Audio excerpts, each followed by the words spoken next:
Students, today we'll discuss the next topic of chapter electrochemistry, that is a variation of molar conductivity or molar conductance with concentration and limiting molar conductivity. So two things we will discuss in this lecture, and this is the lecture number 4. So I will start कैसे इसको करेंगे, but before it just हमें ये study करना कि कौन कौन से फैक्टर हैं जो मोलर कंडक्टिविटी को इफेक्ट करेंगे। और यहाँ पर हम क्योंकि सिर्फ कंसंट्रेशन को डील कर रहे हैं, तो मैं बेसिकली थोड़ा आपको कंसंट्रेशन के रिगार्डिंग बताऊंगा। अगर हम कंसंट्रेशन को इंक्रीज करते हैं तो ऑब्वियसली हमारे नंबर ऑफ आयंस क्या करेंगे, इंक्रीज करेंगे। सो दो चीजें ध्यान रखिएगा यहाँ पे, factors affecting molar conductance. So इसमें जो मेजर फैक्टर है बेटा, number 1, that is number of ions. आपको जो करंट कैरी कराना है, कंडक्टेंस कराना है, that is basically occur with the help of ions. So if the number of ions increases then obviously the value of lambda M increases. ये आपका major factor है। Clear? Now number 2, mobility. Mobility of ions means you can say movement of ions. So बेटा अगर आपके number of ions पे कोई ज्यादा effect नहीं हो रहा है, देन आपको देखना है कि आपके आयंस का मूवमेंट क्या है, क्योंकि करंट को कैरी कौन कर रहा है, आयंस। और आयंस का अगर मूवमेंट इंक्रीज होगा तो ज्यादा मूव करेंगे, तो ज्यादा करंट को क्या करेंगे, वो कैरी करेंगे। So mobility of ions is directly proportional to molar conductance. So हमें इन दो फैक्टर्स पे वर्कआउट करना है। इनमें से be clear, number of ions is the major factor whereas mobility of ion is the minor factor. सबसे पहले ये देखना है, अगर इससे हमारा वर्कआउट होता है इट्स ओके, नहीं हो रहा है then we have to see the second factor. So now will discuss the variation of molar conductance with concentration और dilution. See out, variation of lambda m with concentration or dilution in, first we will discuss in strong electrolytes.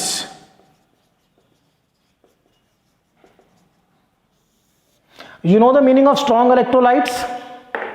The electrolytes beta which are completely converted into the ions, means वो 100% किस में convert हो चुके हैं, ions में convert हो चुके हैं। इफ आई विल से कि NaCl है, so NaCl is 100% converted into its ions. So these type of electrolyte, these are said to be the strong electrolyte. Secondly, हमने ग्राफ प्लॉट किया, मैं थोड़ा क्लियर कर दूं। On this graph there are 2 axis, X and Y axis. X axis पे हमने लिया है कंसंट्रेशन को और वाई एक्सिस पे मोलर कंडक्टेंस। जब आप इस ग्राफ को इधर ओरिजिन की तरफ आओगे बेटा, राइट टू लेफ्ट आओगे, देन कंसंट्रेशन डिक्रीज। क्या हो रही है? कंसंट्रेशन डिक्रीज हो रही है। कंसंट्रेशन डिक्रीज होने का मतलब हमने क्या किया है, डाइल्यूशन किया है, हमने वाटर ऐड किया। What we have done, we have added water, clear, और सॉल्वेंट। सो हमें इस ग्राफ को राइट टू लेफ्ट स्टडी करना है। तो राइट टू लेफ्ट जब आप आओगे तो कंसंट्रेशन डिक्रीज हो रही है, और ये क्यों हुआ, क्योंकि हमने उसमें वाटर या सॉल्वेंट ऐड कर लिया। सो नॉर्मली हम ग्राफ को लेफ्ट टू राइट सी करते हैं, स्टडी करते हैं, but this graph we will study from right to left. So कैसे स्टडी करेंगे, I see, just see out, what will I write. ये आपका स्ट्रॉन्ग इलेक्ट्रोलाइट का ग्राफ है। सो जब हम इस ग्राफ को राइट से लेफ्ट देखेंगे तो क्या होगा, कंसंट्रेशन डिक्रीज हो रही है या हमने डाइल्यूशन किया है। सो आई विल राइट, इसको थोड़ा यहां से रब करते हैं क्योंकि मेन थ्योरी पॉइंट भी आपको कंसीडर करना है। So in strong electrolyte when dilution is done, और I can say concentration decreases, then what happens, just see out। अब इस ग्राफ को देखिए बेटा, जब ये राइट से लेफ्ट की जा रहा है, फिर इसमें थोड़ा सा इंक्रीज है, ज्यादा इंक्रीज नहीं है। This graph increases little one, थोड़ा सा इंक्रीज है, मीन्स मैं कह सकता हूं कि लैम्डा एम में बहुत कम इंक्रीज है। तो जब आप कंसंट्रेशन डिक्रीज करोगे, स्ट्रॉन्ग इलेक्ट्रोलाइट की मोलर कंडक्टेंस बहुत धीरे धीरे इंक्रीज करेगा। So I have written the lambda M increases very slowly।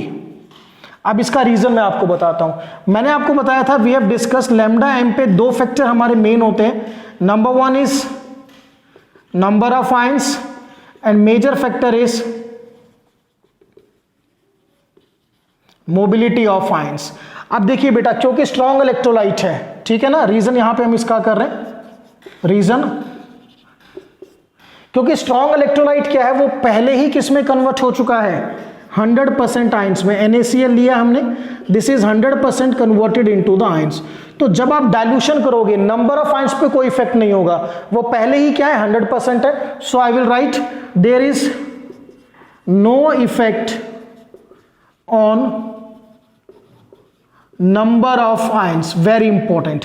Second factor, अब क्या होगा देखिए, जब आप डाइल्यूट कर रहे हो, डाइल्यूट करने से वॉल्यूम बढ़ेगी, वॉल्यूम बढ़ने से क्या होगा, पॉजिटिव और नेगेटिव आयन के बीच का जो डिस्टेंस है वो डिस्टेंस इंक्रीज होगा। डिस्टेंस इंक्रीज होने से इनके बीच में जो फोर्स ऑफ अट्रैक्शन है वो डिक्रीज होगी।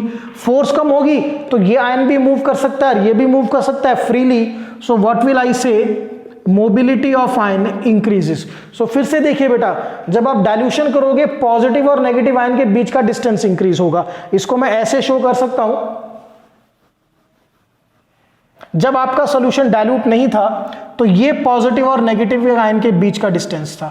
जैसे आपने डाइल्यूट किया, व्हाट हैपन्स, ये डिस्टेंस इंक्रीज हो गया, due to which what happens, force of attraction decreases, और इनके बीच में फोर्स कम होगी तो आयंस का मूवमेंट या मोबिलिटी इंक्रीज होगा, therefore lambda M also increases. So यहां पर हमने लिखा first factor, there is no effect on number of ions, but due to increase in distance between the ions, force of attraction decreases,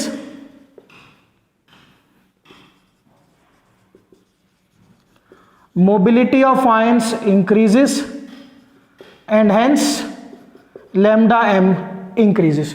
सो यहां पे दोनों factor को बड़े ध्यान से करना है। जो हमारा मेजर फैक्टर था नंबर ऑफ आयंस, वो ज्यादा इंक्रीज नहीं हुआ, ज्यादा क्या इंक्रीज ही नहीं हुआ, मोबिलिटी इंक्रीज हुई, देयरफॉर जो इंक्रीज है वो बहुत ही स्लो इंक्रीज है। So if I will write here what is the reason for this, मैं यहां पे बिल्कुल क्लियर लिख रहा हूं, there is slow increase in lambda M with dilution.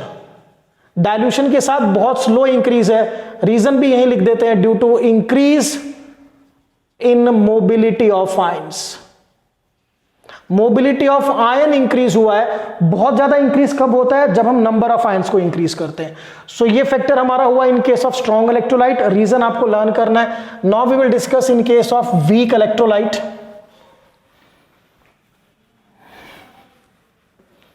Variation of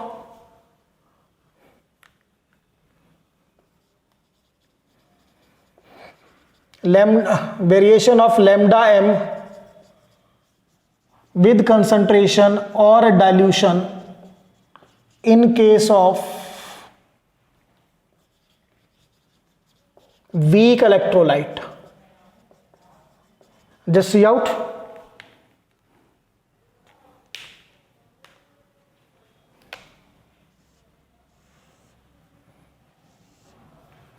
चलिए बेटा, नाउ सी, जब इस ग्राफ में आप राइट से लेफ्ट आएंगे, देखिए लैम्डा एम एकदम से इंक्रीज कर रहा है, clear. So what will I write, lambda M increases sharply. So I will write the molar conductance increases sharply with decrease in concentration और डाइल्यूशन। अब बेटा इसका रीजन हमें देखना है, what is the reason for that. So lambda M के factor आपको अभी तक रिमेंबर है, lambda M depend on two factor, major is number of ions and minor factor is mobility of ions. सो बेटा जो वीक इलेक्ट्रोलाइट होता है, just see out, मैं आपको एग्जांपल देता हूं दैट एसिटिक एसिड, जब आप इसको आयोनाइज करोगे it will give you CH3COO negative plus H positive ions. So suppose ये 20% आयोनाइज हुआ, तो हमारे पास we are having how many ions, 20% ions and 80% we are having unionized acetic acid. So जब मैं डाइल्यूट करूंगा, what happens, just see out very carefully.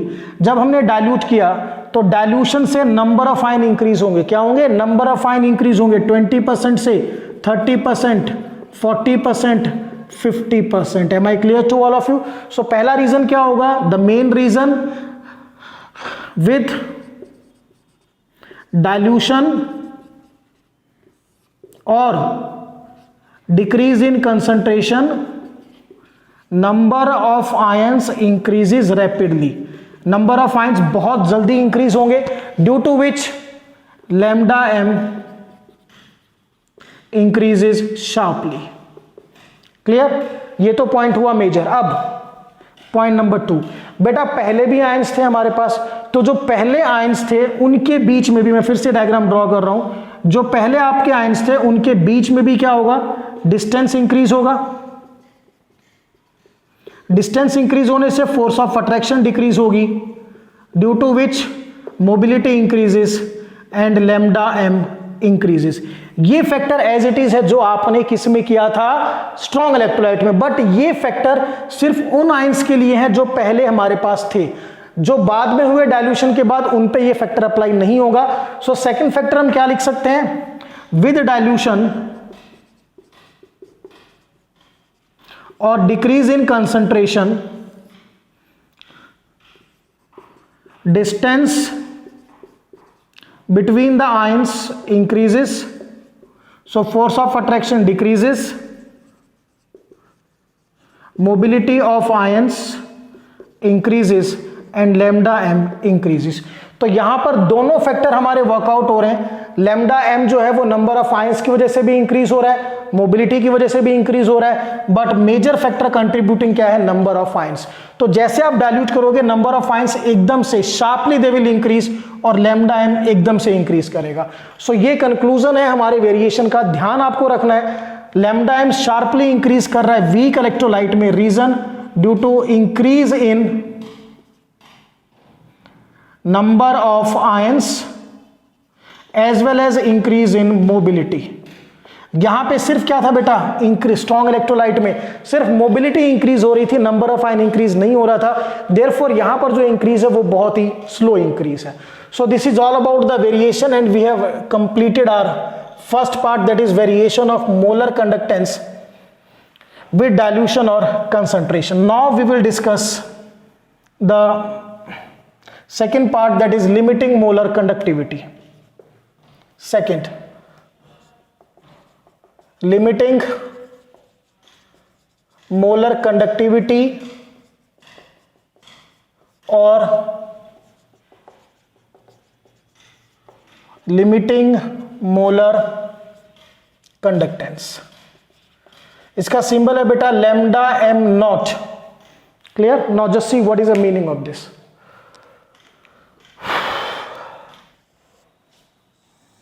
Just see the graph.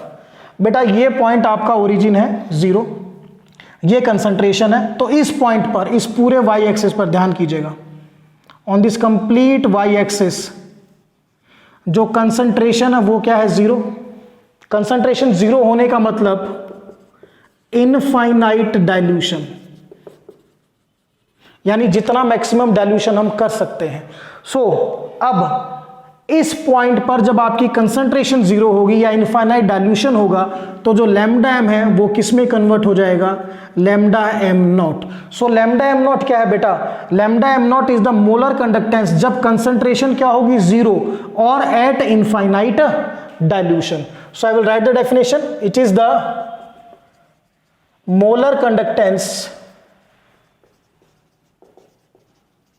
Eight 0 concentration, or I can say infinite dilution. Clear? Now just see determination of. अब ये find out कैसे करें? Determination of lambda M not कैसे find out करते हैं? सो हम graphically determination of lambda M not graphically find out करेंगे. If it is possible और not, just see out. For weak electrolyte, पहले स्ट्रॉन्ग में स्टडी करते हैं. First in case of strong electrolyte. Just बेटा ग्राफ देखिए स्ट्रॉन्ग इलेक्ट्रोलाइट का, अगर मैं इस ग्राफ को एक्स्ट्रापोलेट करूं यहां पर दिस, सो ये ग्राफ यहां पर टच करेगा and this value is lambda M not. Clear? So it means I can से कि स्ट्रॉन्ग इलेक्ट्रोलाइट में lambda M naught can be calculated by extrapolating the graph to lambda m axis। सिर्फ आपको कुछ नहीं करना, take a scale and a pencil, graph को यहां पे टच कीजिए और यहां पर लैम्डा एम नॉट निकाल लीजिए।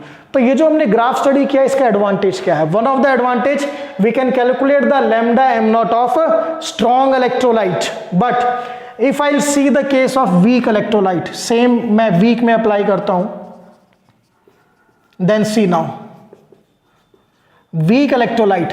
बेटा वीक इलेक्ट्रोलाइट का जो ग्राफ है देखिए ये लैम्डा एम एक्सिस के पैरेलल है, पैरेलल, दिस इज पैरेलल। अब पैरेलल की वजह से ये कभी भी इस एक्सिस को टच नहीं कर पाएगा। फिर से देखिए ये ग्राफ जो है, ये ग्राफ लैम्डा एम एक्सिस के पैरेलल है, तो कभी भी लैम्डा एम एक्सिस को टच नहीं करेगा। टच नहीं करेगा तो हम lambda M not find out नहीं कर सकते। स्ट्रॉन्ग में क्यों फाइंड आउट किया था? स्ट्रॉन्ग में ये यहां पर टच कर गया था, ठीक है ना, एक्स्ट्रापोलेट करके, बट दिस इज पैरेलल, ये अटैच नहीं होगा। So in case of weak electrolyte हम graphically lambda M naught can not be found, हम फाइंड आउट नहीं कर सकते। Reason, the graph is parallel to lambda M axis. जो आपका ग्राफ है वो लैम्डा एम एक्सिस के पैरेलल है, और इसका थ्योरेटिकल रीजन मैं आपको बता दूं कि वीक इलेक्ट्रोलाइट जो होता है वो कभी भी 100% आयनाइज नहीं होता। देखो अभी आपने क्या कि जैसे हम डाइल्यूशन इंक्रीज करते हैं, धीरे धीरे उसमें नंबर ऑफ आयन इंक्रीज करते हैं, तो जो मैक्सिमम डाइल्यूशन है वो इनफाइनाइट डाइल्यूशन है। सो उस टाइम पर उसको क्या होना चाहिए? 100% आयन में कन्वर्ट होना चाहिए। But weak electrolyte WE can not B 100% ionised. इसी वजह से ये जो ग्राफ है ये हमेशा इस एक्सिस के क्या रहेगा? पैरेलल रहेगा। सो यहां से एक मेरी ड्रॉबैक निकल के आती है कि इस ग्राफ की ड्रॉबैक क्या है? The drawback of the graph, हम lambda M naught weak electrolyte का फाइंड आउट नहीं कर सकते, सिर्फ किसका फाइंड आउट कर सकते हैं? Strong electrolyte. सो अगर आपसे कोई क्वेश्चन पूछे कि हम ग्राफिकली लैम्डा एम नॉट किसका फाइंड आउट कर सकते हैं, so what you have to write कि lambda M not of strong electrolyte can be found graphically, but it cannot be found graphically in case of weak electrolyte. Now before I close that particular lecture, एक बार इस graph की advantage और disadvantage को study करते हैं बेटा। Just see out the main application, or you can say advantage of the graph, advantage of graph, or you can say significance, very important, significance of graph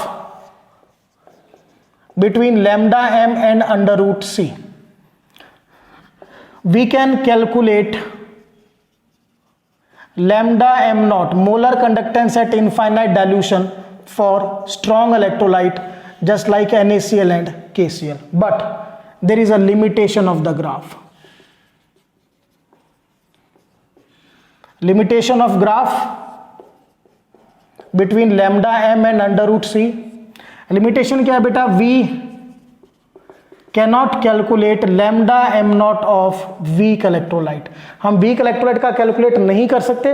reason एक बार फिर बता रहा हूं, due to because the graph is parallel to lambda m axis, and example is CH3COOH.